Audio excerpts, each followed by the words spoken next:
Siapa yang sudah mengenal akan Tuhan?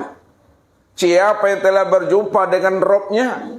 Siapa yang telah bertatap wajah dengan Tuhannya?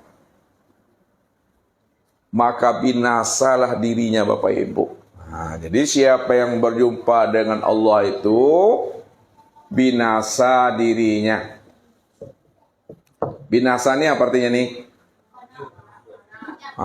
Lenyap, hancur, mati. Nah, ini dasarnya. Man arofa robbahu fasadal jasad. Fasadal jasad. Man arofa robbahu. Apa artinya? Nah, siapa yang telah mengenal Robnya, siapa yang telah kenal Tuhannya, fasadal jasad, maka hancur binasalah akan dirinya itu. Hilang dirinya, lenyap dirinya. Apa maksudnya hancur binasa, hilang dan lenyap dirinya? Tidak ada lagi keakuan dirinya itu yang merasa dirinya yang berbuat. Itu maksudnya. Tidak ada lagi Bapak Ibu yang merasa diri Bapak Ibu itu yang wujud. Tidak ada lagi diri Bapak Ibu itu yang merasa diri Bapak Ibu itu yang sama basar. Yang melihat dan mendengar. Yang berkalam. Yang mengetahui. Yang berkuasa, berkehendak dan hidup. Apa sebabnya? Karena diri Bapak Ibu itu sudah betul-betul mati. Diri Bapak Ibu itu betul-betul sudah hancur, sudah binasa, sudah karam, sudah lenyap, atau sudah betul-betul hapus. Ini yang dimaksudkan Allah. Bila engkau adalah engkau, maka engkau tak kenal aku.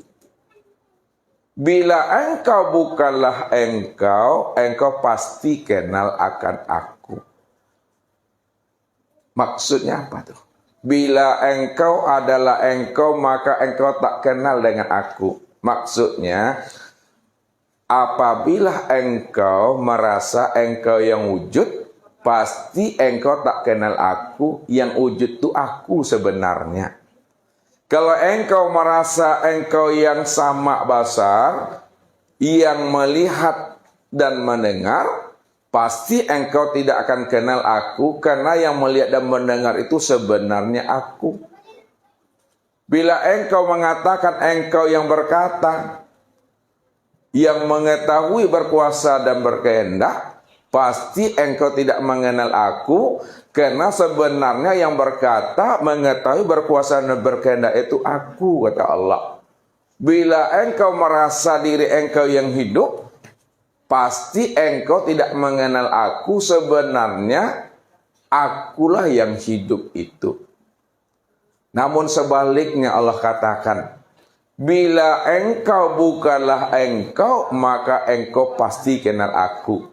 Kalau engkau sudah sadar, engkau sudah mengerti, sudah paham bahwa engkau itu tiada, engkau itu adalah buta tuli, engkau itu adalah bisu, bodoh, lemah, papa dan mati, maka ketika itulah engkau baru paham akan diriku, bahwa yang sebenar-benar ada itu aku. Kalau aku cuma yang sebenar-benar ada, aku yang sebenar-benar wujud, maka akulah sebenarnya yang melihat itu. Akulah sebenarnya yang mendengar itu. Akulah yang sebenarnya yang berkata. Akulah sebenarnya yang mengetahui, berkuasa dan berkehendak serta hidup pada dirimu itu. Tak ada lagi dirimu di sana. Itu maksudnya. Makanya bukti orang yang telah mengenal Allah. Tidak ada lagi keakuan dirinya yang merasa diri yang berbuat di situ. Sekarang, kalau diri kita telah binasa, diri kita ini telah mati. Ketika itulah betul-betul nyata Tuhan itu, Bapak Ibu. Sini kita buat Bapak Ibu ya, sini kita sambung. Kalau diri kita telah binasa, diri kita telah hapus, ketika itu betul-betul nyata Allah itu. Nyata. Apanya yang nyata sebenarnya Bapak Ibu? Betul-betul nyata akan zatnya. Nyata akan sifatnya. Nyata akan asmanya, nyata akan af'alnya.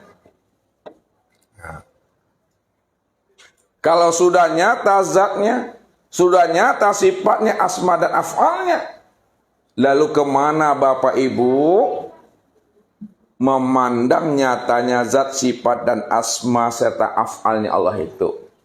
Tempat memandang nyatanya zat, sifat, asma, dan af'alnya Allah itu, pandang dan tiliklah kepada insan. Kepada insan. Insan itu siapa tadi? Nah, manusia.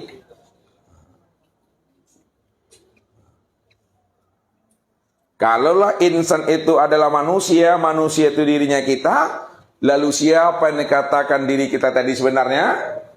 Diri kita itu sebenarnya al-insanu sirri wa ana sirruhu. Dirimu adalah rahasiaku dan diri akulah sebenarnya menjadi rahasia dirimu. Maka untuk melihat zat, sifat, asma dan af'alnya Allah itu kepada insan yang disebut namanya manusia. Kalau memang betul nyata insan itu tempat memandangnya zat, sifat, asma, dan af'al, kita lihat satu-satu.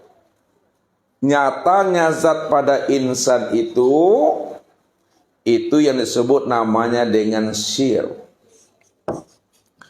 Jadi nyatanya zat ini pada insan yang disebut manusia, itu disebut namanya sir, rahasia. Makanya dikatakan insan itu atau manusia itu disebut rahasia. Rahasia diri zat. Rahasia zat itu maksudnya. Yang kedua, kalau memang sifat itu betul-betul nyata pada insan, lalu sifat itu pada insan kemana tempat memandangnya? Tempat memandangnya itu pada ruh. Ruh inilah yang disebut sifatnya Tuhan itu. Ya. Kemudian yang ketiga, tempat memandang asmanya Allah pada insan itu pada hati. Jadi hati kita itu tempat memandang asma Allah. Dan yang terakhir Bapak Ibu, tempat memandang af'alnya Allah pada insan itu nyata pada perbuatan tubuh.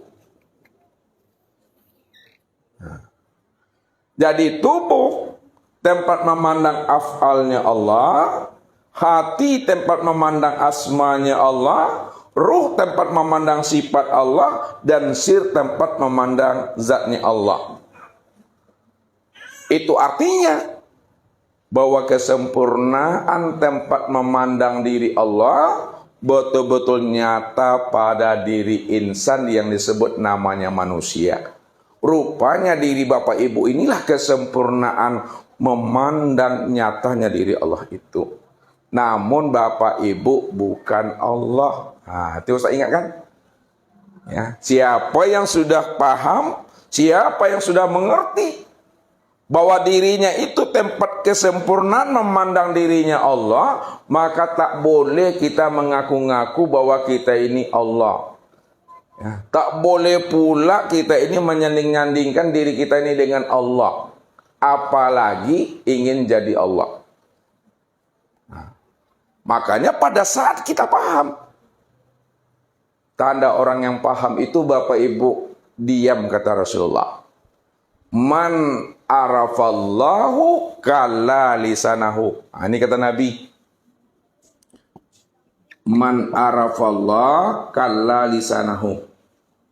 Nah, siapa yang telah betul-betul kenal dia dengan Allah, bahwa Allah itu betul-betul nyata pada dirinya, nyata pada tubuhnya, nyata pada hatinya, nyata pada haru dan sirnya. Pada saat itu kala lisanahu, keluh lidahmu. Jangan kamu sebut kamu itu Allah. Jangan kamu sebut dirimu itu Allah. Cukup diam. Diam di dalam paham. Ya. Kalau sudah paham Bapak Ibu, tak perlu lagi dijelaskan. Apa sebabnya kalau sudah paham tak perlu dijelaskan? Sebab kalau dijelaskan, maka menjadi tak jelas dia lagi. Menjadi kabur dia Bapak Ibu. Ya, menjadi tak mengerti kita lagi. Barang yang sudah nyata, barang yang sudah terang, barang yang sudah jelas, kalau diceritakan juga lagi menjadi tidak jelas dia lagi. Maka cukup paham aja. Cukup mengerti aja. Itu yang Ustaz maksud. Ya. Sama namanya dengan nikmat. Bapak Ibu kalau sudah paham apa itu nikmat, perlukah Bapak Ibu jelaskan nikmat itu gimana? Enggak. Kalau Bapak Ibu jelaskan nikmat itu, makin tak jelas nanti paham nikmat itu. Ya. Begitu memahaminya. Makanya ketika diri kita tidak ada lagi, pada saat itulah nyatanya diri Allah itu. Kalaulah diri Allah telah nyata, diri Allah telah wujud, maka ketika itulah Bapak Ibu dikatakan sholatnya itu telah ingat namanya. Ya, dikatakan telah ingat. Nih, telah ingat. Apa ingat itu Ustadz? Ini dijabarkan lagi supaya tidak jelas dia. Yang dikatakan ingat itu adalah tidak ingat. Ustaz ulang lagi. Yang dikatakan ingat itu adalah yang tidak ingat. Dan yang tidak ingat itulah yang sebenar ingat. Paham Bapak Ibu tuh? Makanya makin dijelaskan makin tak jelas dia. Yang sebenar ingat itu adalah tidak ingat. Yang tidak ingat itu yang sebenar ingat. Itu maksudnya. Kalau diambil pahamnya. Diambil pahamnya. Kalaulah yang sebenar ingat itu adalah tidak ingat. Dan yang tidak ingat itu yang sebenar ingat. Maksud dari kalimat itu, bahwa yang dikatakan ingat itu, sadari sesadar-sadarnya, bahwa yang ada itu hanya Allah. Saya ulang lagi. Kalau diambil pahamnya ingat itu, sadari sesadar-sadarnya bahwa yang ada itu hanya Allah. Kalau sudah Allah sebenar-benarnya yang wujud, Allah sebenar-benarnya yang ada, maka disitulah letaknya tidak ada lagi kata ingat. Tidak ada lagi kata mengingat. Apa sebabnya? Karena mengingat dengan yang diingat satu wujudnya Bapak Ibu. Ya, yang mengingat dengan yang diingat satu juga wujudnya. Satu wujudnya siapa maksudnya satu wujud itu? Tidak lain adalah Allah. Satu wujudnya itu Allah. Sekarang, kalau wujudnya itu satu yang bernama Allah, namun setiap nama pasti nyata wujudnya. Setiap nama pasti terang orangnya. Ini yang dikatakan al-ismu wal musamma wahid. Nama dengan diri yang punya nama itu satu Bapak Ibu. Sekarang Ustaz mau nanya ibu-ibu. Coba sebut ibu-ibu yang namanya Mik. Coba sebut Mik. Mik itu yang ini wujudnya atau yang ini? Coba sebut namanya spidol. Spidol itu yang ini atau yang ini? Kan paham itu kan? Coba sekali lagi. Coba sebut namanya Al-Quran. Al-Quran. Coba ulang lagi Bapak-Bapak. Yang Al-Quran itu yang ini atau yang ini? Hah? Ustaz mau nanya lu Pak Zuhar. Yang Al-Quran itu yang ini atau yang ini? Hah? Yang berdiri itu, yang berdiri Ustaz nih. Yang berdiri Ustaz nih. Coba lagi Ibu. Coba sebut Al-Quran. Mana wujudnya? Yang ini Al-Quran atau yang ini? Hah? Tidak ada kan? Itulah tanda Bapak Ibu paham tuh. Kalau diambilkan kitab Al-Quran, ada kitab Al-Quran situ? Tidak ada. Berarti tanda Bapak Ibu paham tuh. Karena tak menjawab kan? Ini ke Al-Quran, ini ke Al-Quran. Tidak. Karena tidak ada dalam pandang Bapak Ibu, kan setiap nama ada orangnya. Setiap nama ada wujudnya. Sekarang disebut namanya wujudnya nak nampak. Kan ini wujudnya yang Ustaz lihat. Kan ini. Karena Bapak Ibu paham yang Al-Quran itu bukan ini wujudnya. Bukan ini wujudnya. Makanya Bapak Ibu diam aja. Ya. Karena mengerti yang Al-Quran itu yang mana. Ini kita memahami secara syariat. Ya. Nah.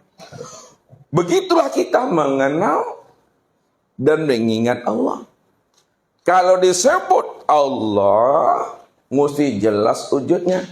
Sebab kalau tak jelas wujudnya, itu sesuatu hal yang kafir. Ibadah kita tak diterima. Ibadah kita ini menjadi ibadah yang batal. Apa kata Nabi Bapak Ibu? Man abdal asma dunal makna bahwa kafir. Barang siapa yang menyembah nama, lalu dia tidak mengenal diri yang punya nama, maka itu suatu kekafiran. Artinya apa? Dia tidak akan pernah bagaimana caranya mengingat akan Allah. Sebab dia tidak mengenal diri yang punya nama itu. Kalau dia menyangka dan mengira diri yang punya nama itu adalah lafaz Allah, lafaz Allah, tulisan Allah, huruf Allah, asma Allah, ini yang dikatakannya Allah, lalu ini yang diingatnya, huruf alif lam lam ha ini yang diingatnya, yang ditanamkannya ke dalam hati, yang ditanamkannya dalam akal fikir, berarti mereka telah menjadikan asma Allah, huruf Allah, lafaz Allah menjadi berhala di dalam hati dan pikirannya. Inilah suatu kekafiran itu. Kafir itu artinya tertutupnya hatinya untuk memandang yang hak. Apa kata Nabi? Man nazara ila syai'in ma lam yarallaha bihi fahuwa batil.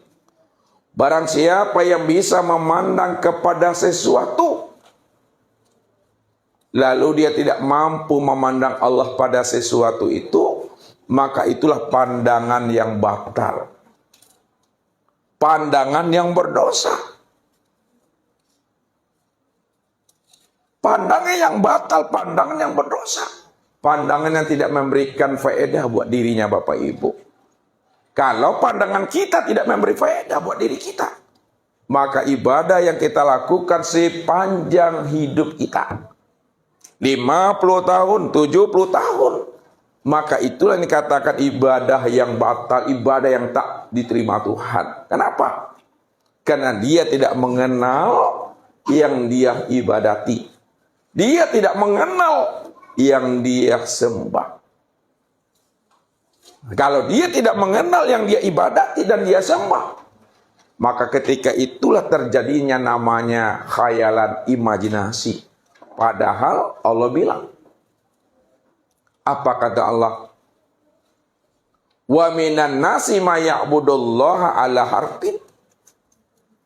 Ada sebahagian daripada manusia, kata Allah, dia sembah aku, kata Allah.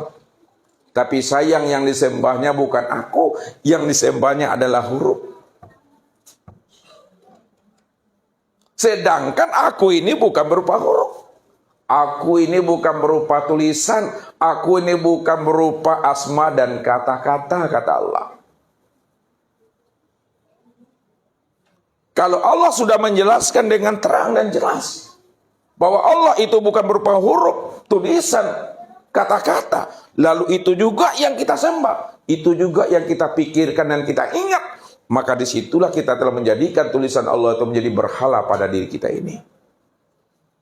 Ini yang dikatakan sholat yang fawailul lil musallin. Neraka wilah bagi orang yang sholat, di mana mereka tidak mengenal akan hakikat yang dia sembah itu. Maka disitulah wajibnya kita Bapak Ibu, ya, untuk bermakrifat mengenal akan Allah itu. Jadi ketika kita telah makrifat, kita telah mengenal Allah, bahwa Allah itu betul-betul telah wujud, telah nyata, telah zahir zatnya pada diri kita, telah zahir sifatnya pada diri kita, telah zahir asmanya pada diri kita, telah zahir pula af'alnya pada diri kita. Ketika itu Bapak Ibu telah dikatakan musyahadah, itu sudah menyaksikan namanya. Menyaksikan Allah itu sempurna pada diri masing-masing. Kalau sudah musyahadah, ketika itu Bapak Ibu dikatakan sudah liko sebutannya. Liko itu sudah bertatap wajah, sudah bersobok Tuhan tuh pada diri sendiri. Makanya untuk mencari dan menemui Allah, supaya berjumpa, supaya bersobok dengan kita, maka tilik dan menyenternya itu ke dalam diri Bapak Ibu. Ini yang dikatakan oleh Nabi, man talabal maula bi ghairin nafsin faqad dolalan ba'ida. Barang siapa ingin mencari dan menemui aku keluar daripada dirinya, faqad dolalan ba'ida, maka sungguh ia telah berada pada kesesatan yang sangat jauh. Kenapa berada pada kesesatan sangat jauh Bapak Ibu? Karena dia mencari Tuhan itu keluar daripada dirinya. Padahal Tuhan yang dia cari itu sudah nyata pada dirinya. Dan dirinya itulah sebenarnya wujudnya Allah itu Bapak Ibu. Itu yang ditanamkan ke dalam hati. Makanya ketika kita telah liko dengan Allah, telah berjumpa dengan Allah pada diri sendiri, ketika itu zuklah itu namanya. Baru muncul namanya zuk. Muncul rasa mahabbah, muncul rasa rindu, muncul rasa bermanja-manja pada diri sendiri. Itu yang dikatakan aqrabu ilaihi min hablil warid, kata Allah. Aku ini lebih dekat dengan dirimu daripada dekatnya urat nadimu pada tengkuk lehermu. Kalaulah tengkuk leher kita ini ada urat nadinya, maka urat nadi yang ada pada tengkuk leher kita itu dibandingkan dengan Allah, maka Allah lebih dekat lagi dengan diri Bapak Ibu dibanding dekatnya urat nadi itu pada diri Bapak Ibu sendiri.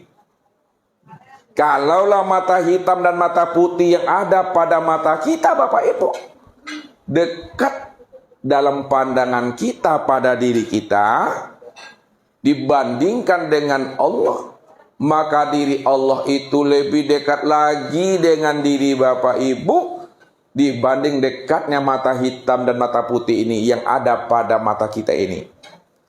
Kalaulah rasa dan perasaan yang ada pada diri Bapak Ibu itu dekat dalam pandangan Bapak Ibu, maka diri Allah itu lebih dekat lagi dengan diri Bapak Ibu ketimbang dekatnya rasa dan perasaan itu pada diri Bapak Ibu sendiri. Kalaulah hidup itu dekat pada diri Bapak Ibu, maka Allah lebih dekat lagi dengan diri Bapak Ibu ketimbang dekatnya hidup itu pada diri Bapak Ibu. Tapi kenapa manusia tidak mampu melihatnya Allah? Kenapa manusia tak mampu memandang Allah?